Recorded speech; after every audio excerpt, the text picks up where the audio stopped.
سڵاو بەڕێزانم کاتتان باش من هەڵەوە بەکر بژانی بڕۆتان پێشکەش دەکەم تۆری ڕۆی بژات تایبەتە بە دۆخی خۆراوای کوردستان لە بەردەمە و گۆڕانکاریە هەرێمی دەوڵەتیانی لە ناوچەکە و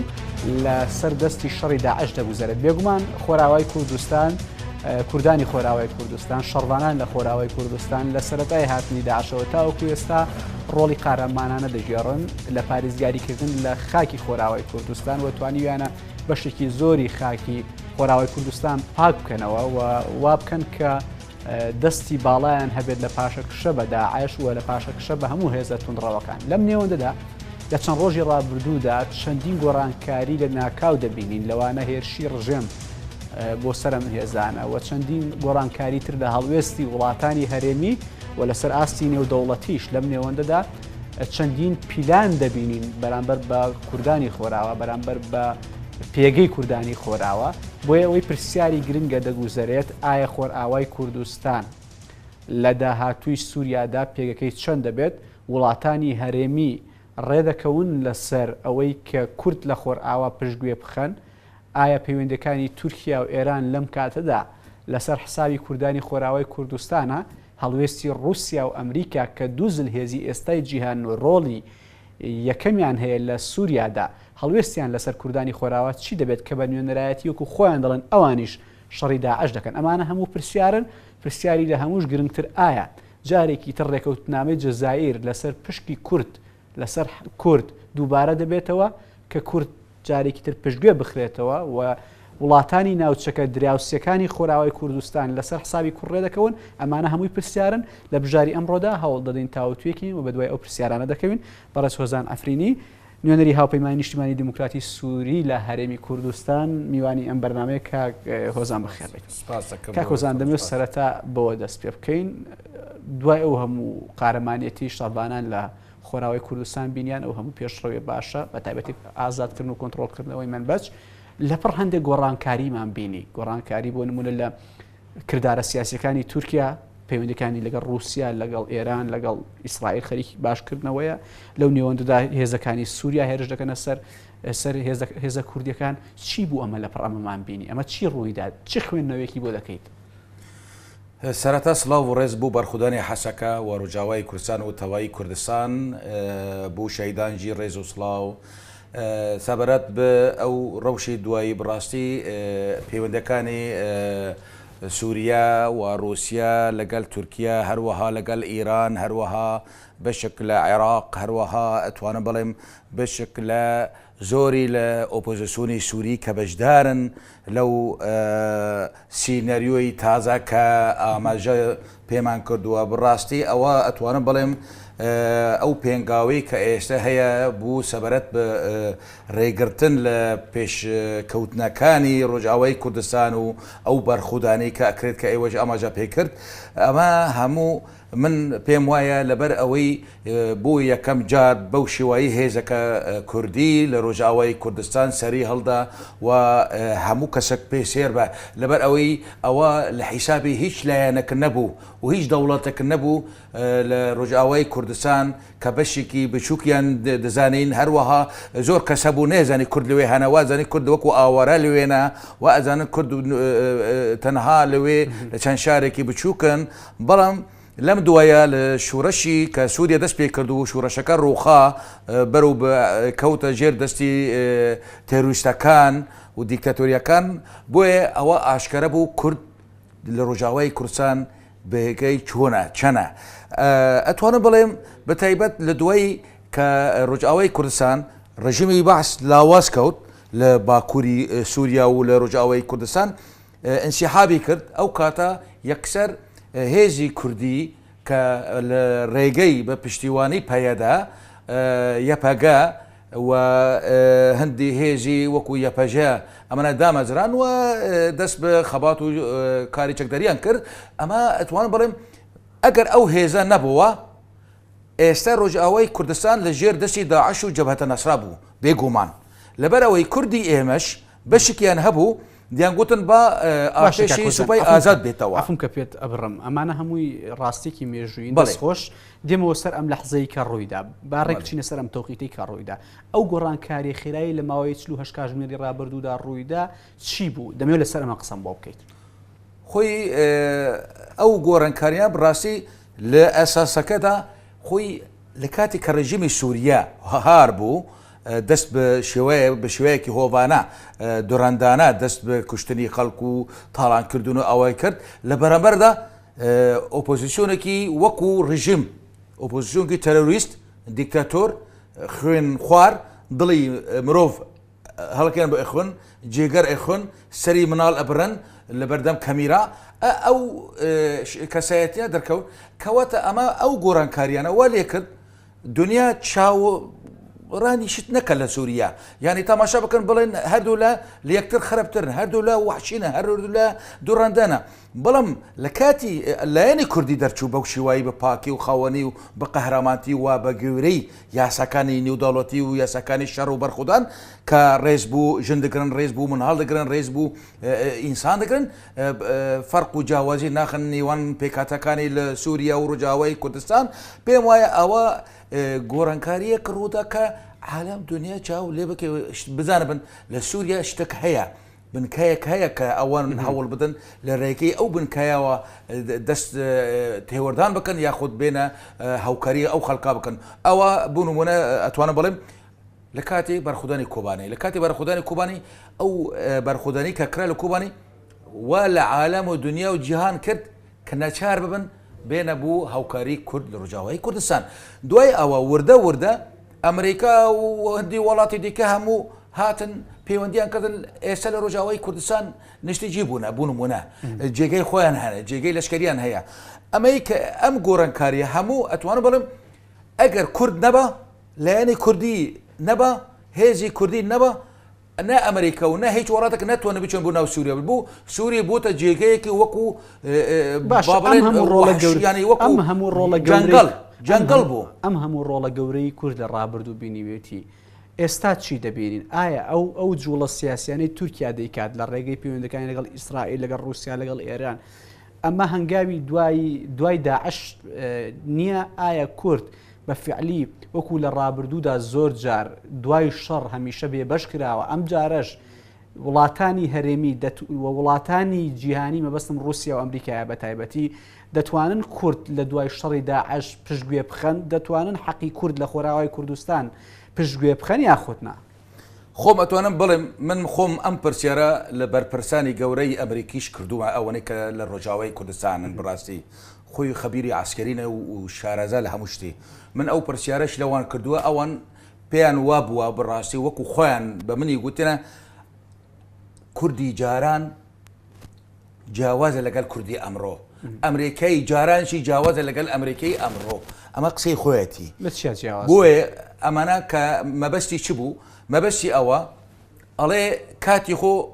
هیچ ئێمە وەکو ئەمریکا نەمانزانی کە پێگەیەکی کوردی هاوەندە بە قووەت لە ڕۆژاوایی کوردستان هەیە لە سووریە هەیە نەمانزانی بەڕاستی ئەڵێ نەمانزانی کورد ئەوەندە خاوەنی مێژۆیەکیە لە سووریا و لە ڕۆژاو باکووری کوردستان باکووری ڕۆیانی سووریا و کورد بەو شێوایی یەکسەر دەرئەکەوێت کە ببێتە وەکو ئەستێرەیەک لەناو ئەو ڕەوشی سووریا کە ئەو ئەلوزیە هەیە ئەڵێ ئەمە وا لە ئێمە دەکە ئێمە ناچار دەکە کە ئێمە بڕاستی کورد وەکو جاران تەماشا نەکەن جگەلەوە لە هەریمی کوردستان بە هەمان شێوە کورد لەگەڵ عێراق ئەوە بکە وەربێژ بکە کورد یەکەمە لە هەموو لایەکەوە لە هەموو شوونە بە هەمەوە هێز و عسکەری و سیاسی بەو شێوایی هەر لە باکووری کوردستان با ئەمریکاش بچێت تەماشا بکە دنیا بچێت بە هەمان شێوە هەر کوردە لە ڕۆژهەڵات هەر کوردە بۆیە من ئەڵێم ئەمە هۆکاری ئەوەیە کە چاوی هەموو دنیا ئێستا زۆر باشەوە ڕوونە دێمەوە لای لەسەرەوەی کە چی وا دەکات ئەمریکا بەرژەوەندەکانی لەگەڵ ئێمە بێتەوە لەگەڵ ئێمە نەبێت قسەی زیاتر دەکەین ناوڕێژی کوربینەرانی عەزیز وەردەگرین و دێنەوە لاتە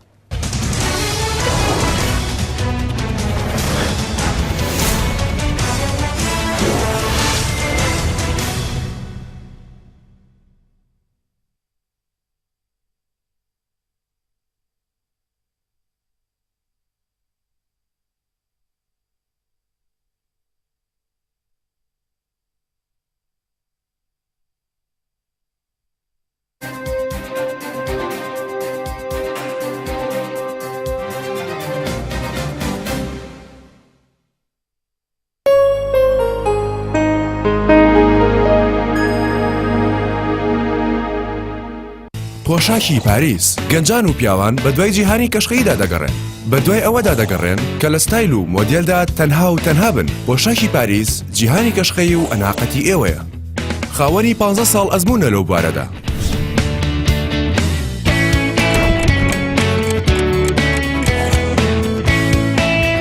جوانترین و تازەترین مۆدێل لە چاکەت و پانتۆڵی دووپارچە و سێپارچە لەگەڵ چاکەتی سپۆرت و پانتۆڵی کەتان نمایش دەکات. پۆشاکی پاریس.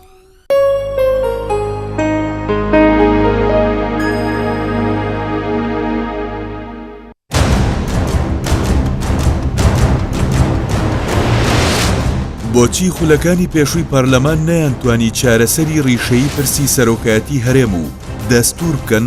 کە بە میراتی بۆ خولی چوارەمی پەرلەمانیان جێهێشت؟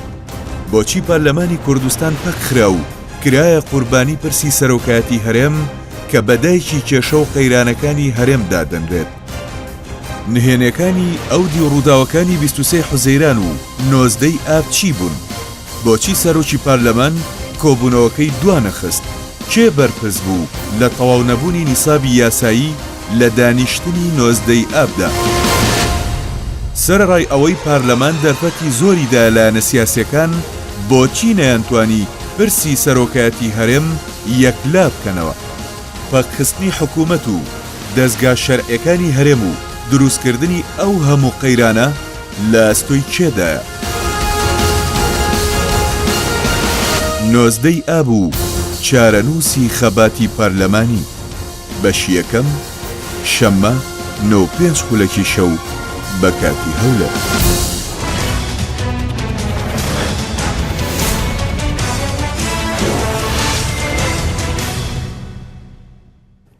دووبارە سڵاوتان لێ ببینەرانی عزیز و خۆشەویست لەگەڵ هۆزان ئەفرینی نوێنەری هاوپەیمانی نیشتیمانی دیموکراتی سووری لە هەرێمی کوردستان بۆ قسەکردن لەسەر دۆخی خۆراوی کوردستان لەگەڵتان بەردەوامین. بەڕێز کاک هۆزان دەمێ بۆ پرسیارە بێمەوە لای بەڕێز وتت کە خۆراوی کوردستان دوای داعش یاخود دوای حربی سووریا پشتگوێ ناخرێ و کورد پشتگوێ ناخرێت و ناتوان ئەوە بکەن وڵاتانی هەرێمی نێودەوڵەتی. بەم پرسیارەکە بەوە لە بەڕێز بکەم چی وا دەکات ئەمریکا لە دوای داعش پشت لە کوردنەکە لە خۆراوی کوردستان لە کاتێکدا تورکیایەکەیە کە هاوپەیمانی ئەمریکایە کە تورکیایەکەیە هێزی هەیە لە ناتۆ هاوپەیمانی دێرینی ئەمریکایە چی وا دەکات ئەمریکا لە دوای شەڕی داعش پشت لە کوردنەکە لە خۆراوی کوردستان؟ یەکەم من پێم وایە داعش لە سووریا هەر بەردەوام دەبێ و لە عێراق هەر بەردەوام دەبێ ئەمە سیاسەتێکی نێودەوڵەتی بتوێنێتەوەی داعش لە ناو ناچێ ئەوە یەک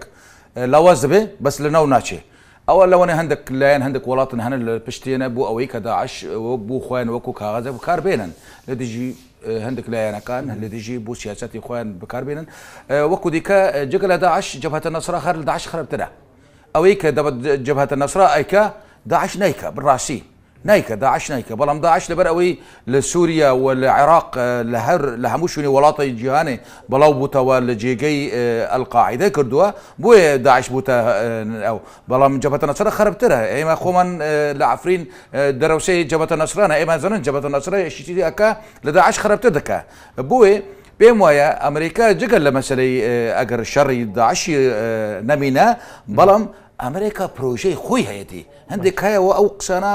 لەوەنەی بەغڵەت تێدەگەن یعنی بەڕاستی ئەڵێن ئەمریکا ئەگەر ئیشی یەپەگەن ئەمە واز یەپەگە دێنێ وا نییە ئێستا پرۆژەی ئەمریکا هەیە پرۆژەی ئەمریکا هەیە ئێستا بوو فەدرالی ڕۆژاوای کوردستان ئەو فیدرالی کە هەیە ئەمریکا رازیە ئەوەی کە بڵێ ئەمریکا رازی نییە من ئەتوانم بەڵگەش بۆیان بێنم ئەمریکا رازیە چۆن رازی نییە ئەمریکا بە فیدرالی رازیە بەڵام ئەمریکا بە دەوڵەتێکی کوردی کە لە جگەل جیاواز لە سووریا رازی نابێت بەهۆی تورکیاوە بەهۆی عەرەبەوە رازی نابێت ئەمریکا رازیە سەرۆکوەزیرانی فیدرالی رازیە بڵێت دوێنێ دەڵێت ئێمە قبول ناکەین حکوومەتی داهاتووی سووری لەسەر ئەساسی پێکاتە جیاوازەکان بێت ئێمەش من گوتووە ئێمە ئەم دەوڵەتی فیدرالی دەوڵەتێکی عەرقی نییە دەوڵەتێکی لەسەر ئەساسی قەومی بەحت نییە جوغرافیە ئەوە بۆیە ئێمە وتومانە فیدرالی ڕۆژئاوا داش سووریا باکووری سووریا ڕۆژئاوا باکووری سووریا کەواتە ئەو فیدرالی کە هەیە لەسەر ئەساسێکی قەومی نییە یانێ بۆ ئێمە ئەوە هەڵبمان بژارد لەبەر ئەوەی ئێمە ئەو حساسیاتە ئەزانن معقول نییە تۆ لەم حاڵاتەدا تۆ بەحسی مەسلەی دەوڵەتێکی قەومی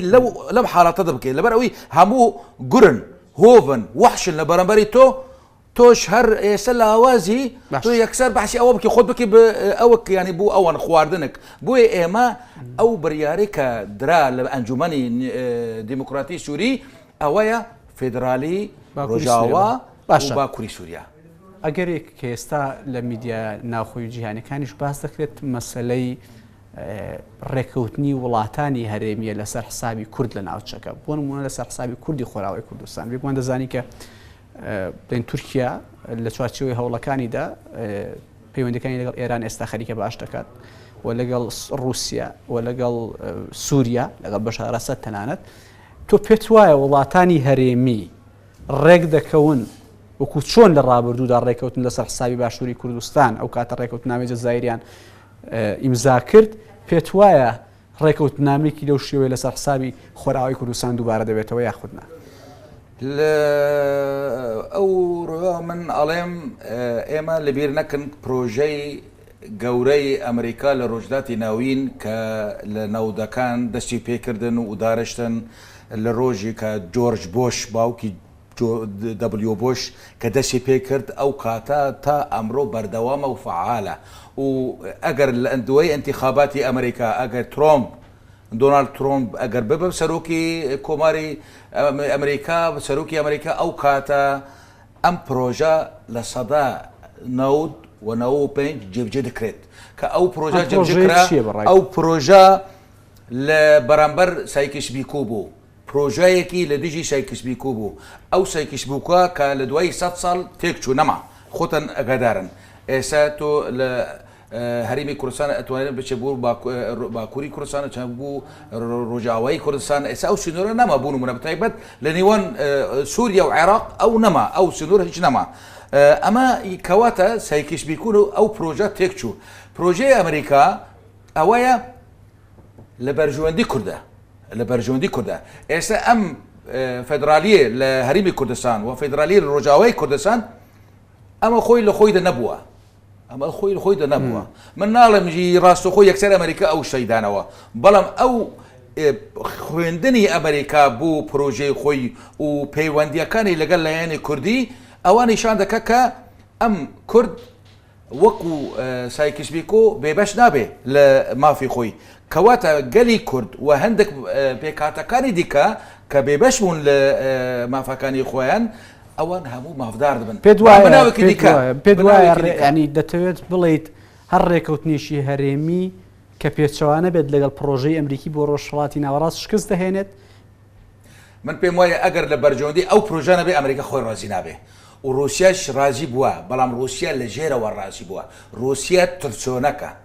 رووسیا هەر گەورەیە بەڵام ترسونەکەش بە هەمان شێوە رووسیا وەکو ئەمریکان نەتوانێت مقاومە لە بەرامبەری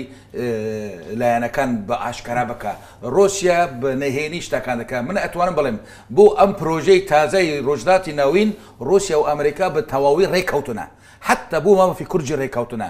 بەڵام ئێستا کە رووسیا چاوی خۆی ئەو دەکات کە لە بەرامبەر ڕژیمی سووریا لە حەسەکە کە شەر دەکە لە حەسەکە بە تەیارە لە ئێمە دەدا ئەتوانم بڵێم رووسیا رازی و ناڕازی رازیە بوو دڵی تورکیا خۆش بکەیت ناڕازیە لەبەر ئەوەی ئەمریکا نەڕەحەت بێ لەو حاڵاتەدا بۆیە ئەمریکا و رووسیا ئەتوانە بڵێم لە خوارەوە بە تەواوی ڕێککەوتنە لەسەر ئەو پرۆژە و کورد بێبەش ناکرێت لەو پرۆژە و کورد لە داهاتوو ئەبێ هێزێکی سەرەکە و ئاکتیف لە پێشکەشتنی ئەو چیوا دەکات رووسیا ئەمە هەڵوێستی بێت بەرامبەر کوردانی خۆراوی کوردستان بە تایبەتی لە حەسەکە لە کاتێکدا من زۆر جار لە شارەزایانی سیاسی چاودێرانی سیاسی ئەمریکیشم بیستووە کە ئەوان تەنان لە سیاسی ئەمریکەکانیش کە ئەوان هەمیشە گومانیان هەیە لەوەی کە پەیوەندیەکی مێژووی هەیە لە بینی پەکەکە و رووسیا لە بینی تەنانەت بەشێک لە کوردانی خۆرئاوا و رووسیا بۆیە ئێستا بۆ ئەم پەیوەندیە نابینین بۆچی پێچەوانەکەی دەبینین رووسیا دەبێت پشتی ئەسەد و ڕژێمەکەی بگرێت لە بەرامبەر کورد لە خۆرئاوا تایبەتی کە لە حەسەکە ڕوویدا ئێستا خۆی پەیوەندەکانی پاکەکە و رووسیا ئەتوانە بڵێم لە کاتی یەکێتی سۆڤیەت هەبوو لە دوای ڕووخاندنی یەکێتی سۆڤیەت ئەو پەیوەندیانە لاواز کەوت لەبەرەوەی خۆی ڕووسە وەکو جاران ئەو کە یەکێتی سوڤێت نەما وردە لاواز کەوت یعنی ئەو پەیوەندی کە هەبووژی پەیوەندێکی زۆر ئاحتیاتی وەکو لەگەل هەموو وڵاتێک هەبوویانی بۆیە لەم دوایش ئەتوانم بڵێم پەکەکە خۆی بتوانێتوێ زۆر کەسەیە ینی نێزانم بڕاستی خۆی پەیوەندیەکانی پەکەکە و ئەمریکا ئەوەندە خراپ نییە من ئاشکارا پێ بڵێم ئەگەر بڕاستی پەکەکە و ئەمریکا ینی تایبەت سیاسەتی ئەمریکا ئەگەر وەکو ڕێخستنەکانی دیکەی کە لە لیستەی تەروری ئەمریکانە ئەگەر ئەمریکا بەو شێوەی شێوەزیاوە لەوەنەی تیاری ئەمریکی ڕۆژانە وەی قەندیل قەسم بکردن نائێ تورکی بۆیە من پێم وایە وا نییە ئەمڕۆ سیاسەتی پەکەکە و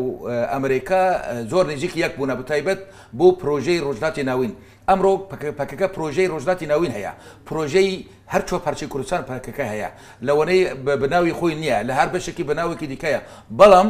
هەموو لە بەرژەوەندی نەتەوەی کووردە بەڵام پەکەکە ئێستا ئەو مەسلەی نەتەوەی بۆ حساسیەتی نادێت پێشیانی بۆیە من ئەو پێم وایە ئەمریکا لە دژی پەکەکە نییە و پەکەکەش لەگەڵ رووسیا پەیوەندی هەیە بەڵام قسەی کۆتایی جەناب دەمێت کە چاوەڕێ نەکەین یاخود تەسەور ناکەیت تۆ لە داهاتوودا لە داهاتوویکی نزیکدا یاخود لە دوای شەڕی داعش پێت وایە کورد بە هیچ شێوەیە پشتگوێ ناخرێت نەخێر کورد ڕۆڵێکی ئاکتیف ئەبینێ کورد پاشگوێ ناخورێت کورد ئەبێ بە پێشەنگ لە ڕۆژهەڵاتی ناوین ئەوە من بۆ مێژوو قساکەم کورد بۆ مێژوو و کورد ئەبێ بە ئاکتیف هێزت لە ڕۆژهەڵاتی ناوین بۆ سەرخستنی پرۆژەی نیشتیمانی کوردی بەڵێ بەڕێز وەزان ئەفرینی نوێنەری هاوپەیمانی نیشتیمانی دیموکراتی سووری لە هەرێمی کوردستان زۆر سواز بۆ بەشداریت لە بژار سواز بۆ ڕوونکردنەوە سەرنجەکانت بینەرانی عزیز و خۆشەویستی کێنن سواز بۆ وێژکە تاوەکو ئێستا بینەری بژار بوون سواز بۆ هاوکارانم لە پشتی کامێرا تا بەرنامەی داهاتوو بەخواتان دەسپێرم خواتان لەگەڵ